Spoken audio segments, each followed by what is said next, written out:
Hi students, welcome back to my channel the commerce drive. इस video में हम देखेंगे कि अ, अपने डीएससी का एक सब्जेक्ट है इंडस्ट्रियल रिलेशन। उसके बारे में हम उसका फर्स्ट यूनिट देख रहे होंगे। तो चलिए शुरू करते हैं। इसमें डिफरेंट डिफरेंट लेजिस्लेशन वगैरह हैं, उसके अंडर क्या क्या डेफिनेशंस वगैरह दिया है उस एक्ट के बारे में पढ़ रहे होंगे। तो पहला हमारा जो एक्ट है वो है पेमेंट ऑफ वेजेस लेजिस्लेशन, जो कि पेमेंट ऑफ वेजेस एक्ट 1936 में कुछ डेफिनेशंस हैं जिनको डिफ़ाइन किया गया है। तो हम उसको शुरू करते हैं। सबसे पहले वेजेस का डेफिनेशन है। वेजेस कोई भी अमाउंट जो भी हम इन द फॉर्म ऑफ रेमुनरेशन, जैसे कि सैलरी हो गया, अलाउंस हो गया और कोई भी अदर पेमेंट हो गया, हम एम्प्लॉयज़ को कर रहे हैं तो उसको वेजेस कहते हैं। और इसके बदले में एम्प्लॉयज़ हमें मतलब काम करते हैं।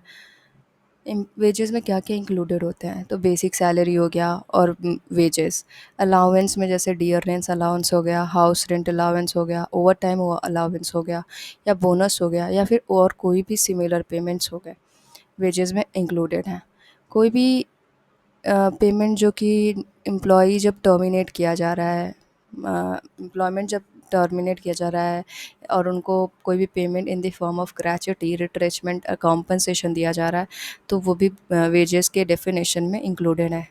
कुछ इसमें से चीज़ें एक्सक्लूडेड हैं, जैसे कि पेंशन हो गया, प्रोविडेंट फंड हो गया, ट्रेवलिंग अलाउंस हो गया और एक्सपेंसेस हो गए, और कोई भी स्पेशल एक्सपेंसेस जो कि इनकर्ड हुए हैं एम्प्लॉयमेंट की वजह से, और value of benefits like housing हो गया, मेडिकल फैसिलिटीज़ हो गए, वो वेजेस के डेफिनेशन के अंडर कवर नहीं होते हैं।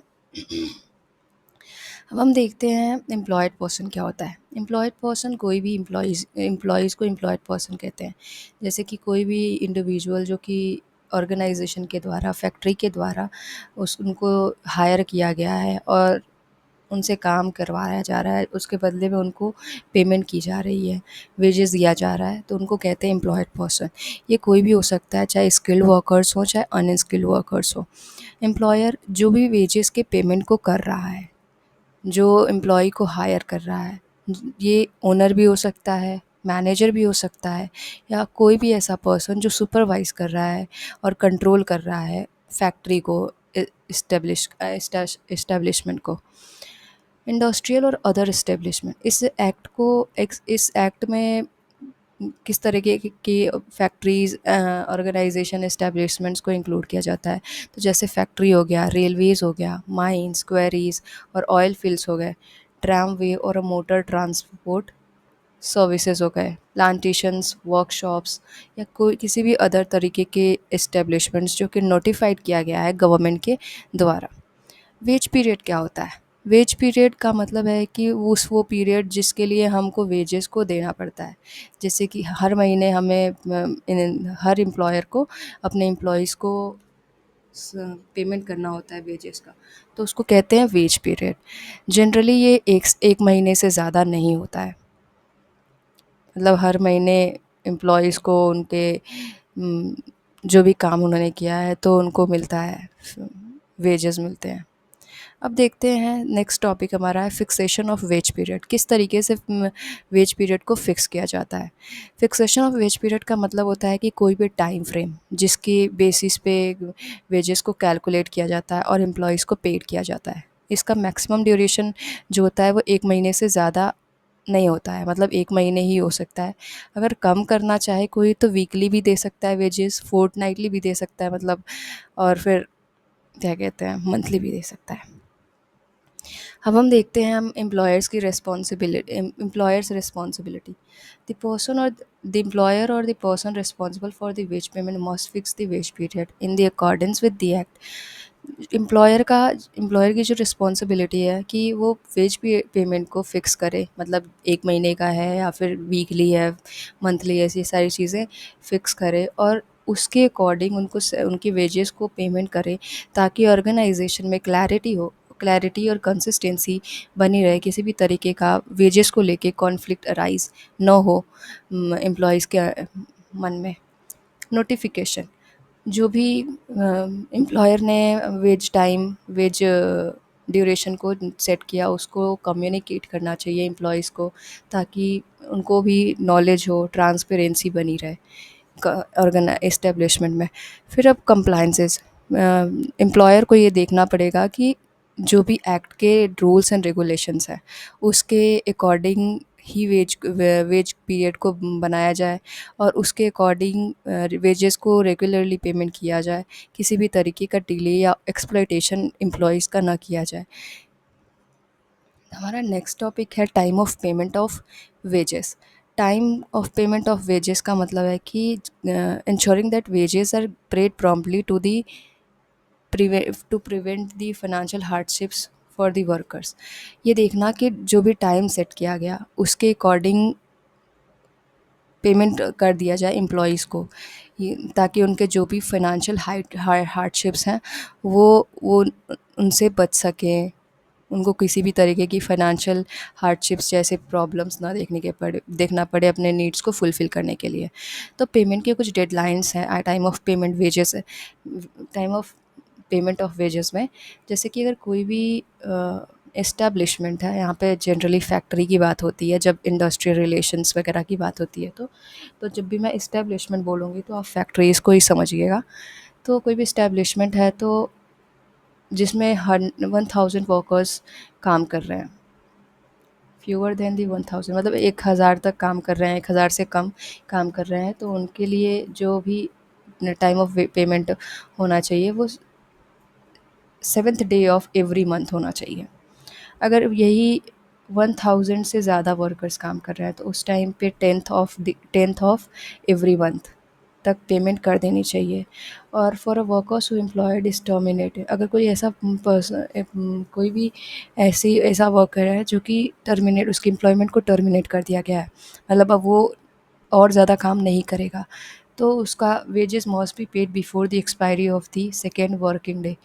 तो वेजेस जो भी उसके होंगे तो उसको पेमेंट कर दिया जाएगा सेकेंड वर्किंग डे से पहले, last second day working day से पहले। फिर देखते हैं स्पेशल केसेस, क्या क्या स्पेशल केसेस हैं। जैसे कि इसमें कुछ सर्टेन इंडस्ट्रीज़ हैं, जैसे कि रेलवेज़ हो गया, माइंस हो गया, प्लांटेशंस हो गया, या कोई भी ऐसा इंडस्ट्री जो गवर्नमेंट नोटिफाई करती है, उनके डिफरेंट डिफरेंट टाइमलाइंस हो सकते हैं जो भी गवर्नमेंट सेट करती होगी। Wages must be paid during the working hours and working day, wages को वर्किंग आवर्स में, वर्किंग डे में ही पेमेंट करना पड़ता है, क्यों, ताकि उसमें एसेसिबिलिटी ऑफ वर्कर्स हो, ट्रांसपेरेंसी वगैरह इस्टेब्लिशमेंट में बनी रहे। नो डिलेज़, किसी भी तरीके का वेज पेमेंट में डिलेज़ नहीं करना चाहिए था, क्योंकि जो वर्कर्स होते हैं उनको प्रॉब्लम होती है, फाइनेंशियल ऑब्लिगेशंस उनके मीट नहीं हो पाते हैं, और एम्प्लॉयर्स को कभी कभी इस चीज़ के लिए मतलब पेनल्टीज़ वगैरह भी फेस करनी पड़ सकती है, क्योंकि एक्ट में ये सारी चीज़ें मेंशन्ड है। मोड ऑफ पेमेंट देख क्या होता है। मोड ऑफ पेमेंट का मतलब है कि ये स्पेसिफाई करना कि जो भी वेजेस के पेमेंट हो रही है एम्प्लॉयज़ को, उसका किस फॉर्म में वो पेमेंट होगा, कैश में होगा या फिर बैंक ट्रांसफ़र होगा, चेक में होगा, या उनका किस तरीके से मोड ऑफ पेमेंट होगा। Currency of payment. Wages must be paid in currency coin or currency notes or both, ensuring that workers receive payment in legal tender. किसी भी वेजेस की पेमेंट को हम लीगल टेंडर मनी में ही करेंगे, जो money हमारे लिए चल रही होगी मार्केट में, उनको ही वेजेस के फॉर्म में देंगे। ये चेक भी हो सकता है, डायरेक्ट बैंक ट्रांसफ़र भी हो सकता है। वर्कर्स की कंसेंट मैंडेटरी है, कि वर्कर्स की कंसेंट को भी देखना इम्पोर्टेंट है, कि वो चेक से लेना चाहते हैं या बैंक ट्रांसफ़र से लेना चाहते हैं। वर्कर्स को कोई फोर्स नहीं कर सकता है कि अगर वर्कर्स किसी मोड ऑफ पेमेंट से में इनकन्वीनियंट है, तो वो कोई भी एम्प्लॉयर ये नहीं कह सकता है कि मैं इसमें ही इसी मोड से पेमेंट करूँगा। नो पेमेंट इन काइंड, जो भी वेजेस के पेमेंट होंगे वो काम के बदले कोई सामान कोई नहीं देगा, चाहे गुड्स और सर्विस जैसे भी कोई भी चीज़ हो सकता है। जो मान लो फैक्ट्री जिस चीज़ में काम कर रही है, वो एम्प्लॉयर बोल दिया कि तुम मेरे लिए ये काम कर दो और तुमको ही मैं सामान दे दूँगा, तो इस तरीके के वेजेस की पेमेंट नहीं होंगे, वो वेजेस में कंसिडर्ड नहीं होगा। अगर कोई कुछ स्पेशल केसेस होते हैं जिस जहाँ पे गवर्नमेंट ही स्पेसिफाई करती है कि इसको पेमेंट करा सक इस चीज़ से पेमेंट किया जाए, तो उस केस वो एक्सेप्शनल केस है।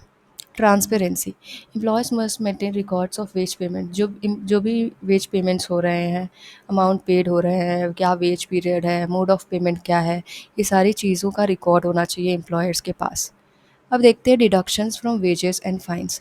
The act strictly regulates deductions from wages and fines to protect from the arbitrary और excessive reduction in their earning. इस एक्ट में स्ट्रिक्टली रेगुलेट किया गया है कि जो भी डिडक्शंस होंगे वेजेस में, जो भी फाइन्स होंगे जो कि इम्पोज किए जाएंगे एम्प्लॉयर्स के ऊपर in order to protect the workers, तो वो ज़्यादा एक्सेसिव ना हो, आर्बिट्रेरी ना हो अर्निंग्स पे।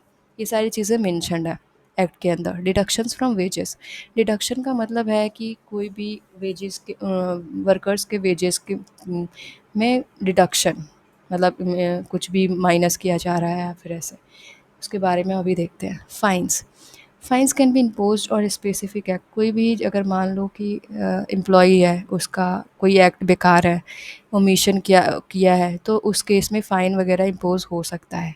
अब देखते हैं क्या क्या कंडीशंस हो सकते हैं। क्या मतलब कौन कौन सी चीज़ें एम्प्लॉयज़ को बताना पड़ता है। Employer must maintain a list, employers को मेंटेन करना पड़ेगा जो भी लिस्ट है, एक्ट लिस्ट ऑफ एक्ट है, ओमिशंस है, कि इस केस में फ़ाइन लग सकता है, इतना लग सकता है, वो चीज़ अथॉरिटी से अप्रूव्ड होनी चाहिए। वर्कर्स को इन सारे लिस्ट के बारे में पता होना चाहिए। ये जो भी फ़ाइन्स होंगे वो 3% से ज़्यादा, 3% ऑफ वेजेस से नहीं ज़्यादा नहीं होना चाहिए, इसके कम ही होना चाहिए, ताकि जो भी एम्प्लॉयर है वो एक्सप्लॉइट ना कर पाए वर्कर्स को on the name of fines. Fines can not be imposed on, किसी भी तरीके का फाइन्स इम्पोज नहीं होगा उन वर्कर्स पे जिनकी एज बिलो 15 है। Fines must be recorded in a register and use for the benefit of the workers, किसी भी जो भी फाइन्स वगैरह रिसीव हो रहा है उनका प्रॉपर रिकॉर्डिंग होनी चाहिए, उसकी प्रॉपर अकाउंटिंग होनी चाहिए, और उन पैसों को पर्सनल यूज़ में ना लेके वर्कर्स के बेनिफिट के लिए यूज़ करना चाहिए, जैसे वेलफेयर स्कीम्स वगैरह प्रोवाइड करनी चाहिए। Deductions for absence. Deductions can be made for unauthorized absence from duty proportional to the period. Deductions for absence का मतलब है कि मान लो एम्प्लॉइज़ एब्सेंस है अपने ड्यूटी से, तो उसको प्रोपोर्शनल बेसिस पे डिडक्शंस उसके वेजेस में। डिडक्शंस फॉर डैमेज और लॉस, किसी भी तरीके का वर्कर्स अगर डैमेज और लॉस कर रहा है एम्प्लॉयर्स की प्रॉपर्टी को ड्यू टू इट्स मिसकंडक्ट और नेग्लिजेंस, उस केस में डिडक्शंस करा जा सकता है, और ये अमाउंट एक्सीड नहीं करना चाहिए, जितना भी लॉस हुआ है उससे ज़्यादा नहीं पैसा नहीं मांग सकते हैं डिडक्शंस के नेम पे एम्प्लॉयर्स। और workers must be given opportunity to explain, और वर्कर्स को एक प्रॉपर एक टाइम देना चाहिए, एक कि उसको वो एक्सप्लेन कर पाएँ, जस्टिफ़ाई कर पाएँ, ताकि किसी भी तरीके का एक्सप्लॉयटेशन उनका ना हो सके। Deductions for services provided by employer such as, employers जैसे सर्विसेज देते हैं, डिडक्शंस फॉर सर्विसेज मतलब कुछ सर्विसेज हैं जो कि एम्प्लॉयज़ को मिल रहे होते हैं, जैसे हाउसिंग हो गया, इलेक्ट्रिसिटी हो गया, मेडिकल हो गया, फैसिलिटीज़ हो गए, और मेडिकल फैसिलिटीज़ हो गए, तो उन पर भी डिडक्शंस कुछ अलाउड होते हैं। Statutory deductions. Deductions mandated by the law such as income tax, provident fund contribution employees. कुछ ऐसे भी डिडक्शंस होते हैं जो कि लॉ ने बनाया है, जो मैंडेटरी हैं, जैसे कि इनकम टैक्स ने बनाया है, प्रोविडेंट फंड कंट्रीब्यूशन, जैसे कि कुछ अपने एम्प्लॉयज़ के वेजेस से ही कुछ पैसे काट दिए जाते हैं और इन प्रोविडेंट फंड में कंट्रीब्यूट किए जाते हैं उनके ही आगे फ्यूचर के लिए, और उनको बाद में दिया जाता है। तो इस तरह के डिडक्शंस भी होते हैं। Other deductions for recovery of advances, loans, payment to cooperative societies may be allowed, कोई भी डिडक्शन जो कि एडवांसेस हो गया, उन रिकवरी ऑफ एडवांसेस के फॉर्म में, लोन्स को लोन या किसी भी तरह की पेमेंट करना है कोऑपरेटिव सोसाइटी को, तो इस तरह के डिडक्शंस भी डिडक्ट किए जाते हैं उनके वेजेस से। Limit of deduction. The total deductions in the wage period cannot exceed. The total deductions in the wage period cannot exceed 75% of wages in cases where payments are made to the cooperative societies or the specified purpose. Otherwise, deductions are capped at 50% of wages. किसी भी तरीके का deduction अगर हो रहा है, जैसे ये ऊपर हमने पढ़ा पेमेंट ऑफ कोऑपरेटिव सोसाइटीज़ में डिडक्शंस हो रहे हैं, वो एक्सीड नहीं करने चाहिए 75% ऑफ वेजेस। मतलब कोई ऐसा केस आ गया बहुत ऐसा, तो उसमें उस केस में 75% ऑफ वेजेस भी एक्सीड नहीं करना चाहिए। और जो भी पेमेंट में करे जा रहे हैं कोऑपरेटिव सोसाइटीज़ को या अदर स्पेसिफाइड पर्पस को, तो उसमें जो डिडक्शंस को कैप करा जाता है at a limit of 50% of wages. Unauthorised deductions prohibited है और एम्प्लॉयर को मेंटेन करना पड़ता है प्रॉपर रिकॉर्ड। ये हमने ऑलरेडी देख लिया। अब देखते हैं फाइन्स के केस में क्या है। फाइन्स है specific type of deduction imposed as a penalty. किसी भी तरीके का पेनल्टी हो गया, एम्प्लॉयज़ को पेमेंट एम्प्लॉयज़ पे लगा दिए क्योंकि उनके जो मिसकंडक्ट्स वगैरह थे, उनकी कोई बिहेवियर में कोई ऐसा उन्होंने कुछ लॉस कर दिया प्रॉपर्टी का, तो उस केस में लगता है। Fines must be imposed only on acts omissions. जो भी लिस्ट होगा, प्री अप्रूव्ड लिस्ट होगा, जो हमने ऊपर पढ़ा कि प्रॉपर लिस्ट बना होना चाहिए एम्प्लॉयर्स के द्वारा और उसको कम्युनिकेट करना पड़ता है एम्प्लॉयज़ को। तो अगर उनके लिस्ट के अकॉर्डिंग कोई भी मिसकंडक्ट हुआ है तो फ़ाइन इम्पोज्ड होगा। Workers must be given a chance. Workers को प्रॉपर टाइम देना पड़ेगा कि वो अपने बात को रख पाएँ।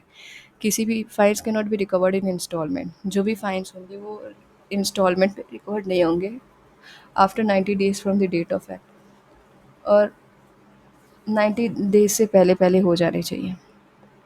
Any all fines collected must be recorded और utilized for the welfare of the. किसी भी तरीके का फ़ाइन जो कि कलेक्ट किया गया है रिकॉर्ड करा जाएगा और उसको यूज़ किया जाएगा वेलफेयर ऑफ एम्प्लॉयज़ के उसके लिए, मतलब एम्प्लॉयज़ के वेलफेयर के लिए। तो ये हमारा फर्स्ट यूनिट था, ये हमारा यहाँ पे कंप्लीट होता है। हम नेक्स्ट वीडियो में सेकेंड यूनिट भी लगा रहे होंगे, मतलब वीडियो बना रहे होंगे। और येस गाइस, आपको अगर ये नोट्स की ज़रूरत होगी तो आप मुझे टेक्स्ट कर सकते हो इंस्टाग्राम पे।